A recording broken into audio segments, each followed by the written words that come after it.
नमस्कार, मैं हूं आपके साथ नम्रता शर्मा और मेरे साथ हैं जाने माने एस्ट्रोलॉजर मयंक शर्मा जी। सर, सबसे पहले आपका स्वागत है। धन्यवाद नम्रता जी। और देखिए, इस वक्त हम दोनों मौजूद हैं वीआईपी घाट हरिद्वार और पीछे से आप आवाज सुन ही रहे होंगे, गंगा आरती का वक्त चल रहा है। अब हम दोनों यहाँ पर मौजूद हैं तो आप सोच रहे होंगे कि हम किस बारे में चर्चा करने वाले हैं। हम बात करेंगे नीतीश कुमार की। वही नीतीश कुमार जो एक तरीके से मुख्यमंत्री बस बनकर ही बैठ गए हैं बिहार के। सत्ता किसी की भी हो, गठबंधन से हो या ना हो, लेकिन मुख्यमंत्री नीतीश कुमार ही रहते हैं।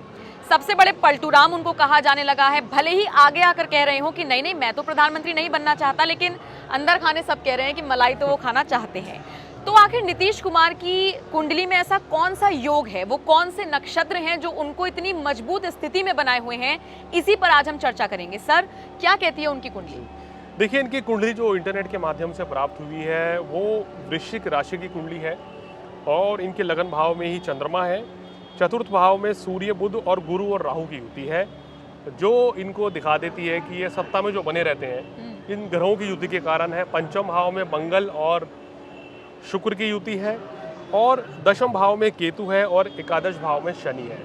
यानी कि इनकी कुंडली में शनि भी बलवान है, सूर्य बुध गुरु का भी योग है और शुक्र भी उच्च के हैं और मंगल भी बलवान है, जिसके कारण जो है पिछले काफ़ी लंबे समय से आप देख रहे हैं कि ये राजयोग भोग रहे हैं। यानी कि कोई भी चुनाव जीते, कोई भी पार्टी चुनाव जीते, मुख्यमंत्री नीतीश कुमार ही रहते हैं। तो ये जो योग हैं ये कितने मजबूत हैं ये तो आपने बताया। ये कौन सा ग्रह बैठा है कि इनको जो पलटूराम बना रहा है, कि अभी भी खबरें आने लगी हैं, बल्कि अभी से लोगों ने मीम्स बनाने शुरू कर दिए हैं कि एक बार फिर से पलटेंगे अभी ये? देखिए, इनकी ग्रह स्थिति देखें, वृश्चिक राशि है और इनका जो नक्षत्र है वो ज्येष्ठा नक्षत्र है। अब ज्येष्ठा नक्षत्र और वृश्चिक राशि होने के चलते ये अपना फायदा सबसे पहले देखते हैं। मतलब कि इनको ये देखना है कि मेरे को कहाँ से बेनिफिट मिल रहा है, मेरी पार्टी को क्या फ़ायदा मिले, और जहाँ इनको फ़ायदा मिलता है, जिस और फ़ायदा मिलता हुआ नज़र आता है, उसी ओर ये उसी नाव में पैर रख देते हैं और मुख्यमंत्री बनते हैं।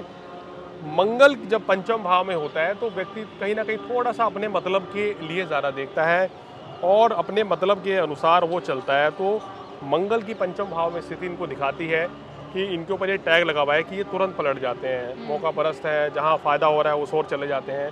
तो ये मंगल के कारण होता है। अच्छा, तो ये सर पलट सकते हैं एक बार और? देखिए, बड़ा फैसला है और ये बड़ा आपका सवाल भी है। और आने वाले समय में देखिए, अभी अगर देखें तो लोकसभा चुनाव में अभी तकरीबन 2 साल से कम का समय बचा हुआ है। तो मुझे लग रहा है कि फिर से पलटेंगे एक बार, है ना? बिल्कुल हो सकता है कि ये, क्योंकि वही जैसा आपने कहा कि ग्रह नक्षत्र इनके ऐसे हैं कि अपने फायदे के लिए ही कभी भी पलट सकते हैं।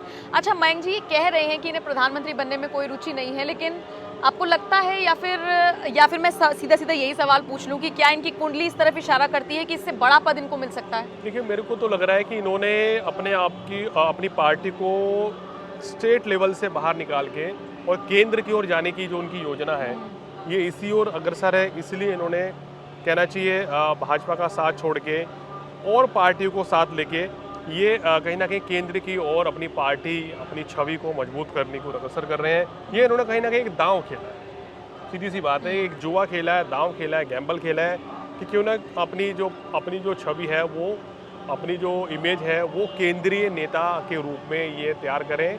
अगर मौका मिला तो प्रधानमंत्री पद की हो सकता है दावेदारी भी मिल जाए।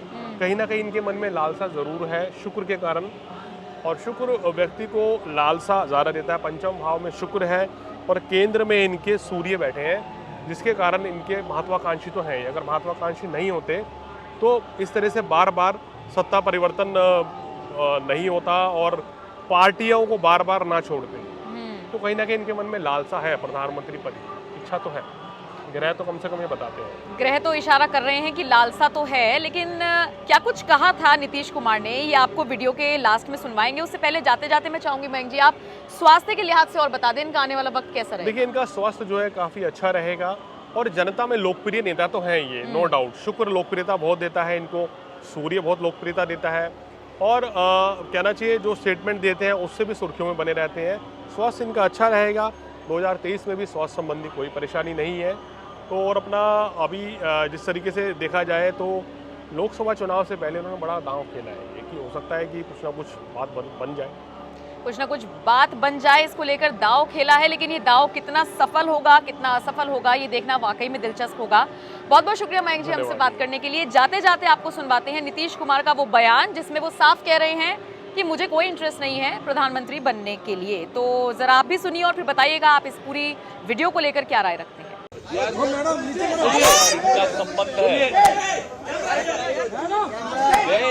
चुप हो जाइए तब बात होगी। चुप हो जाइए, चुप हो जाइए।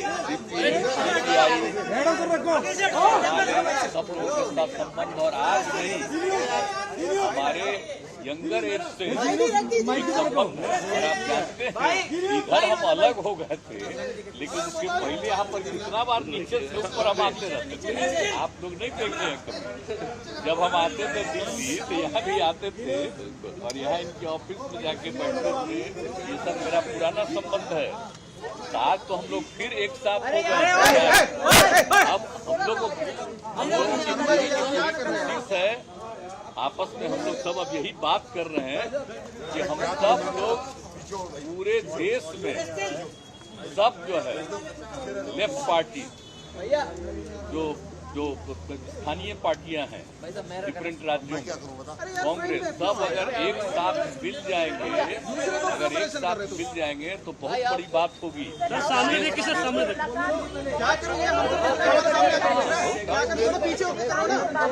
पीछे हमारी बात बीजेपी वाले कह रहे हैं सर बीजेपी वाले कह रहे हैं